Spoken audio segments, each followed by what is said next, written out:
I've got to be honest, coming after Superman, I found this quite disappointing. I enjoyed Superman. I didn't think it was the greatest film, but I thought the reinterpretation was fresh. It had its own identity compared to Man of Steel or the more gritty remakes like the Brandon Routh one, and it realized its world, Metropolis, very well. It felt like the movie had whimsy, a good smorgasbord of monsters and different characters, heroes with different powers, different hero teams. The world felt lived in. I wasn't really a fan of Nicholas Holt's Lex Luthor. I thought his performance was fine for what this movie was, and I liked how vast his power and influence felt in the movie. But the action sequences of Superman fighting Ultraman and Lex Luthor calling out chess moves A5, B4, that didn't really work for me. And so overall, I thought the movie was fresh and a great starting point to tell new kinds of stories in a new kind of DC universe. I did think the political commentary was a bit ham-fisted,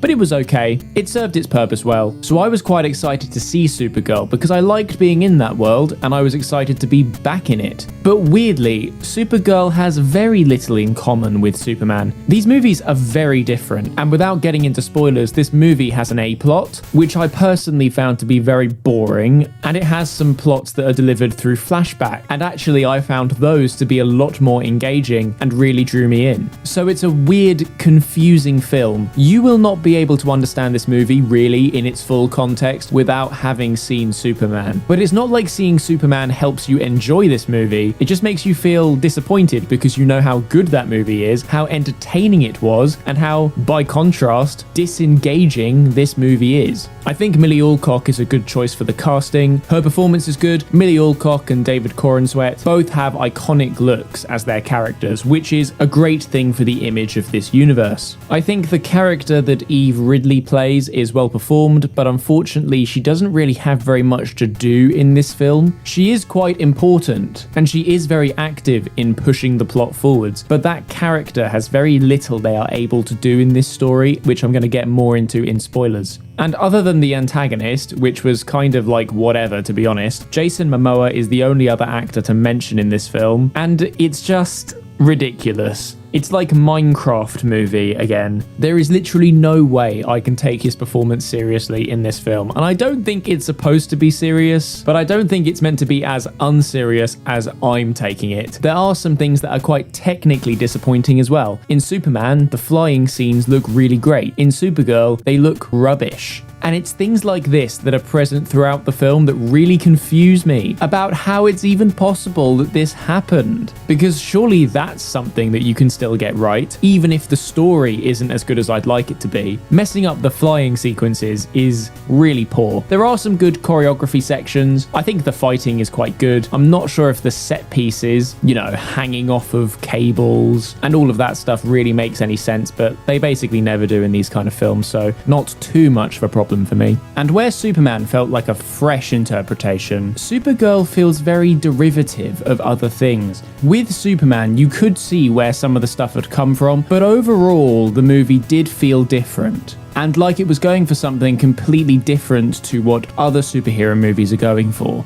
But Supergirl feels so derivative of other things. It really isn't very different to a generic Marvel movie. It doesn't have any good dialogue. There are no jokes in this film, whereas Superman was genuinely funny. This film is hardly funny at all, certainly not intentionally. There's a lot of traveling around, going to bars and different planets, and seeing a bunch of aliens that look really weird and gross and disgusting, and it just feels like Star Wars. It has become such a trope to walk into an alien room and see a bunch of weird looking aliens and then have a bar fight. And Supergirl has more than one bar fight scene in this film, and they're always the same, but they're never as good as A New Hope, so I don't even know why movies bother to do something so derivative. Come up with something new. The movie also feels like it's trying to be Guardians of the Galaxy, but with only two characters, and two characters that aren't that interesting with each other. And the relationship between those characters feels almost like I'm watching some sort of weird space retelling of Up, to be honest. So that's my no spoiler part. I'm giving this 1 star. I honestly don't think this is worth the watch. If you like really generic superhero movies, then this is fine. This is every origin story ever. But if you're like me and you're really tired of that, and to be honest, got tired of that over 10 years ago, then don't even bother. You've seen this movie before, just with a different name. Okay, spoiler time. The A plot of this movie is so boring. I do not care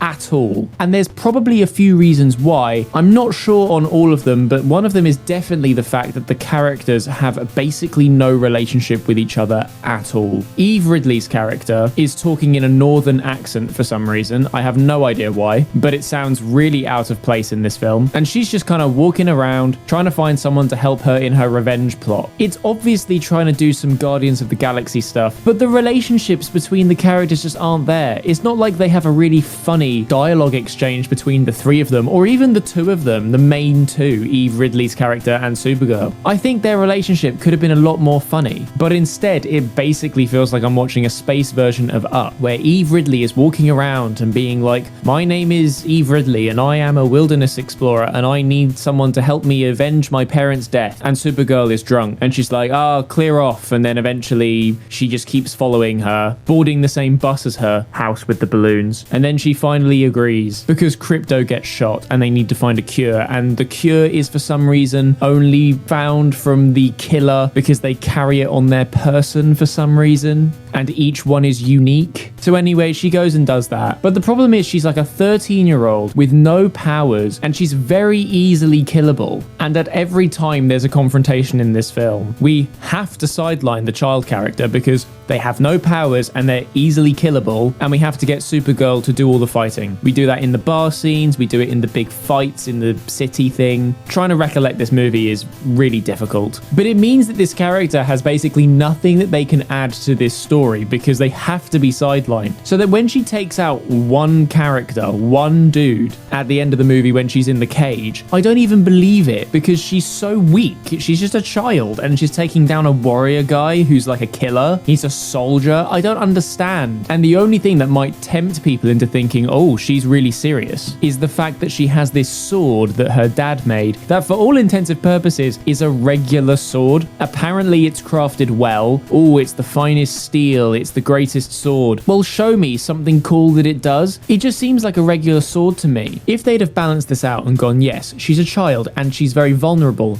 but she has a weapon, and this weapon is the greatest sword ever, and it's like a lightsaber situation. It can cut through anything, or she can shoot people with it, or whatever it is. It needs to be powerful. Then it's more interesting because she can actively be involved in the fighting, but we still have the jeopardy of the fact that she doesn't have powers without the sword, and she is a child. Another thing about this film is that it's quite dark in terms of the themes and messaging. The villain, his whole thing is abducting women and girls to take onto some ship or to his planet or whatever it is, so that him and his soldiers can breed with them to maintain their male soldier race. And there are a number of cages of brides that are rescued at different points in the film. And that's pretty dark stuff. I just feel like this movie did not know what level to pitch itself at. What I'm saying is that that is a very dark theme that tonally doesn't really fit in with this movie, because this movie is trying to be fun and quirky, but it's got this very dark main plot underneath. And there are times at the start of the film when Supergirl says to Crypto, don't freaking die on me, and we're obviously censoring some swear words, but we're also going on a human trafficking story in a film that's rated 12. One thing at least that I do like about this was the fact we used Supergirl to be able to tell a story distinct from a Superman story, because the focus is on saving the brides, and whilst the soldier race do kill people who are not women, they're enslaving the women. So it's much more symbolic to have Supergirl freeing these women than it would be to have Superman rescuing them. And that's something I appreciate, telling a story that works better for Supergirl than it would for Superman, because it would be very easy to just have a guy with powers, you take him out using your superpowers, and this is Superman just with a different actor. The morality of this movie is a bit all over over the place as well. So for the longest time in this film, Supergirl is saying you shouldn't kill people, it's not right, you shouldn't do it because it's going to ruin your soul, it's going to harden you, and that's not something you should do, you'll regret it. And like, okay, fine, maybe she shouldn't do it because she's young and that wouldn't be a good thing for her to do, but this seems like a pretty cruel world, and I don't think it'd be the worst thing in the world if she killed this dude. And also,